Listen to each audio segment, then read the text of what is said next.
Good morning students. आज हम सब पढ़ेंगे कोर्स ए का सिलेबस है, जिसमें पार्ट एक है नेताजी का चश्मा।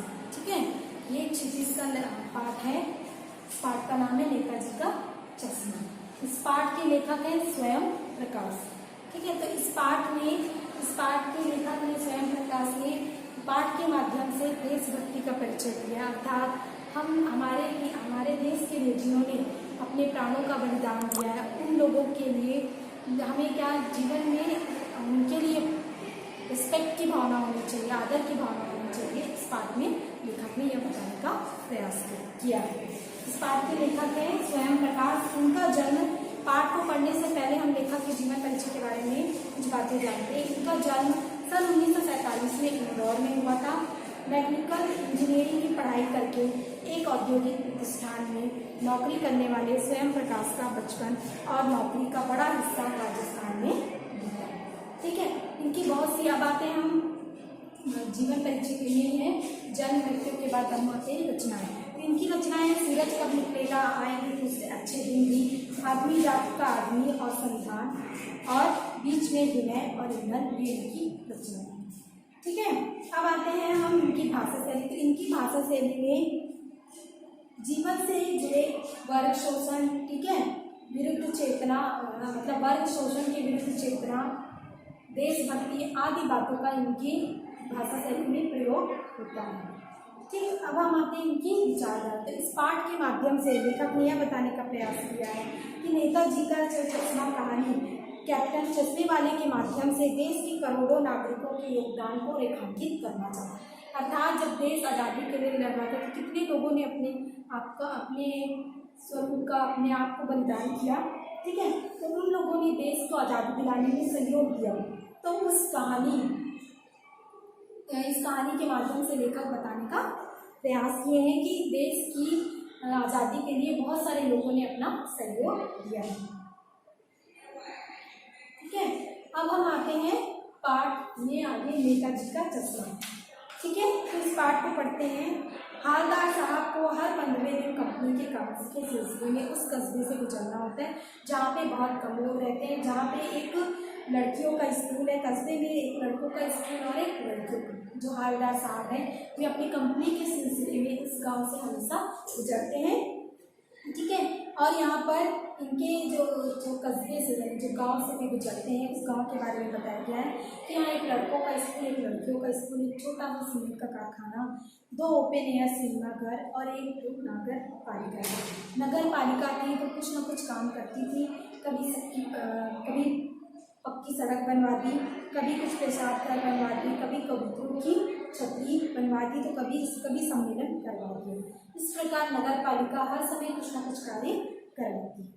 ठीक है, आगे है सुभाष चंद्र बोस की एक संगमरमर की, अब जो नगर पालिका है वह एक चौराहे पर सुभाष चंद्र बोस की प्रतिमा लगवाना चाहती है। ठीक है, तो यह कहानी इसी प्रतिमा के बारे में लेखक ने बताया है। पूरी बात तो अब पता नहीं, लेकिन लगता है कि देश के अच्छे मूर्तिकारों की जानकारी नहीं होने और अच्छे मूर्ति की लागत, अनुमान और उपलब्ध बजट से कहीं बहुत ज़्यादा होने के कारण काफ़ी समय वहां और चिट्ठी पत्री में बर्बाद हो गया।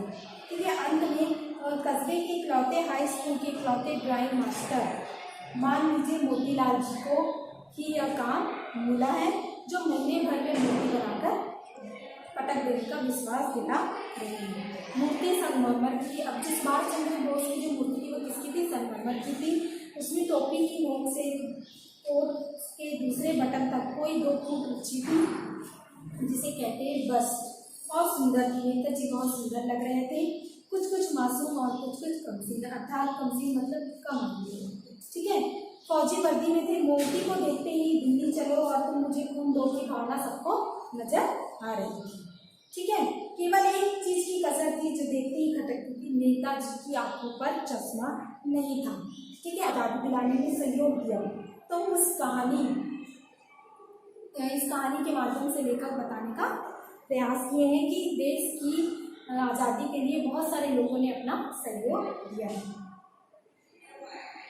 ठीक है, अब हम आते हैं पाठ में आगे नेताजी का चश्मा। ठीक है, तो इस पाठ को पढ़ते हैं। हालदार साहब को हर 15वें दिन कंपनी के कागज के सिलसिले में उस कस्बे से गुजरना होता है जहाँ पे बहुत कम लोग रहते हैं, जहाँ पे एक लड़कियों का स्कूल है, कस्बे में एक लड़कों का स्कूल और एक लड़कियों का। जो हालदार साहब हैं वे अपनी कंपनी के सिलसिले में इस गांव से हमेशा गुजरते हैं, ठीक है। और यहाँ पर इनके जो कस्बे से जो गांव से भी गुजरते हैं उस गांव के बारे में बताया गया है कि यहाँ एक लड़कों का स्कूल, एक लड़कियों का स्कूल, एक छोटा सा सीमेंट का कारखाना, 2 ओपन एयर सिनेमा घर और एक नगर पालिका है।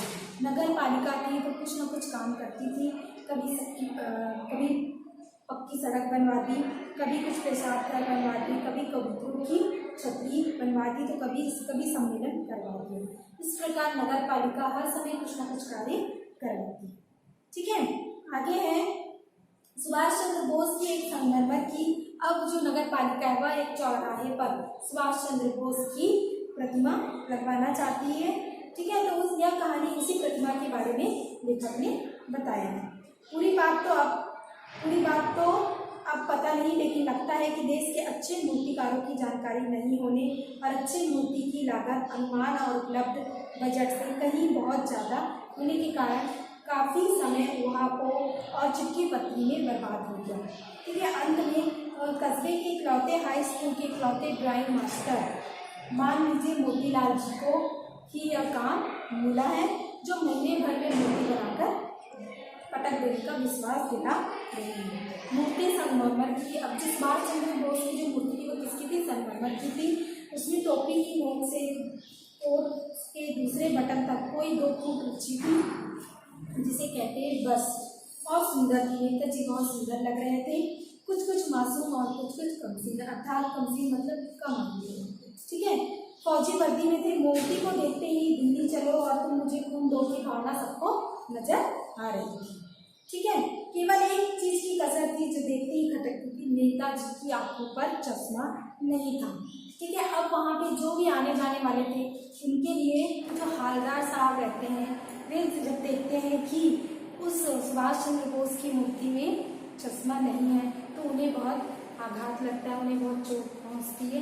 फिर वे जाके उस पान वाले से पूछते हैं कि इस मूर्ति को बनाने वाला, इस मूर्ति का निर्माण किसने किया है जिसने उनकी आंखों पर चश्मा नहीं लगाया।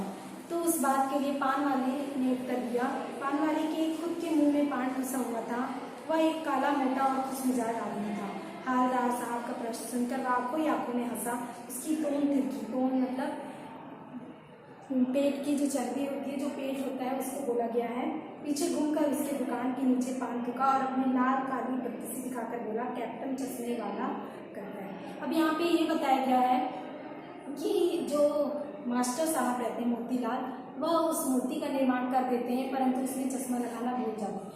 वहीं पर एक कैप्टन नामक व्यक्ति है जो प्रतिदिन उस सुभाष चंद्र बोस को चश्मा पहनाता है। कभी वह पतली फ्रेम वाली पहनाता है, कभी मोटी फ्रेम वाली, परंतु उसके प्रतिदिन का एक दिनचर्या है कि वह उनको चश्मा पहनाता ही है, ठीक है। तो ये चीज़ जब पान वाले से हालदार साहब पूछते हैं कि इन्हें कौन पहनाता है, तो उसने बताया कि एक बहुत खुशमिजाज एक पहनाता है, ठीक है। तो जब भी जो हालदार साहब है उस कस्बे से गुजरते थे तो वहाँ पर जाकर, उस चौराहे पर जाकर हमेशा सुभाष चंद्र की प्रतिमा को देखते थे, फिर उस पान वाले से पान खाकर ही हमेशा जाते थे। तो प्रतिदिन वह जब भी गुजरते थे तो वह देखते थे कि कभी मोटी फ्रेम का चश्मा उनके चेहरे पर लगा है तो कभी पतली फ्रेम का। इस बात को वह हमेशा देखते थे। किसी एक दिन फिर वह वहीं से गुजरते हैं। इस बार उन्हें बहुत जल्दबाजी रहती है जाने के लिए, परंतु फिर भी उनके डेली रूटीन के जैसे ही वह उसी स्थान पर रुकते हैं और चौराहे के पास रुककर उस पान वाले से पान खाते हैं। पान खाने के बाद पूछते हैं कि आज इस मूर्ति पर चश्मा नहीं है। तो जो पान वाला रहता है उसकी आंखों से आंसू निकलने लग जाते हैं। वह बताता है कि कैप्टन अब नहीं रहा, अर्थात वह कैप्टन एक अपाहिस्तान, ठीक है, उसके पास एक संदूक थी। वह उसका प्रतिदिन का काम था क्योंकि उसके मन में देश के लिए एक लगाव था। तो वह सुबह, देखिए पहली बात तो ये है कि हम किसी भी व्यक्ति को हमेशा जिस रूप में आप 10 साल पहले किसी को देखेंगे तो आपके मन में उनकी ही प्रतिमा छाई रहेगी, ठीक है। आप 5 साल बाद फिर उन्हें देखेंगे तो आप सोचेंगे कि वह व्यक्ति उस तरीके का होगा, उसका पहनावा वैसा होगा, उसकी वेशभूषा वैसी होगी, आप सोचेंगे। परंतु जब यहाँ पे सुभाष चंद्र बोस की पहनावे की बात की जाए तो सुभाष चंद्र बोस खाकी वर्दी पहनते हैं, तो खाकी वर्दी तो उन्हें पहना दिया गया, लेकिन उनकी जो फेस है, उनके चेहरे पर जो चश्मा है वह नहीं था। तो सभी लोगों को यही लगता था कि कुछ न कुछ चीज़ की कमी है, जो कि चश्मे की कमी है। तो इस चीज़ को पूर्ण करने के लिए कैप्टन जो है वह उन्हें प्रतिदिन चश्मा पहनाता है। जब कैप्टन वहाँ से चला जाता है, उसकी मृत्यु हो जाती है, तो हवलदार साहब देखते हैं कि एक बच्चे, एक जैसे बच्चे बना लेते वैसा ही एक छोटा सा चश्मा वहीं किनारे पर रखा हुआ था। उनके मूर्ति की आंखों पर सरकंडे से बना छोटा सा चश्मा रखा हुआ था, जिसे देखकर जो हवलदार साहब है वो खुश हो जाते हैं। खुश होकर कहते हैं कि बच्चे भी अपने देश के लिए, अपने देशभक्ति में इतने मशगूल हो गए हैं कि उन्हें भी याद है कि इस प्रतिमा में ये चीज़ होनी चाहिए। ठीक है, तो यहाँ पे वही चीज़ बताया गया है कि किस प्रकार देश के लिए बच्चे बड़े सभी आगे आते हैं, देश प्रेम की भावना को दिखाते हैं। हमारे देश को आज़ाद कराने के लिए जितने लोगों ने बलिदान दिया, उनके आदर के लिए यहाँ पे इस पाठ में लेखक स्वयं प्रकाश ने इस बात को बताने का प्रयास किया है कि हम सभी देशवासियों को हमारे देश के लिए जिन्होंने अपने प्राण न्यौछावर किए उनके लिए आदर की भावना होनी चाहिए। इस प्रकार हमारा ये चैप्टर कंप्लीट होता है। Thank you.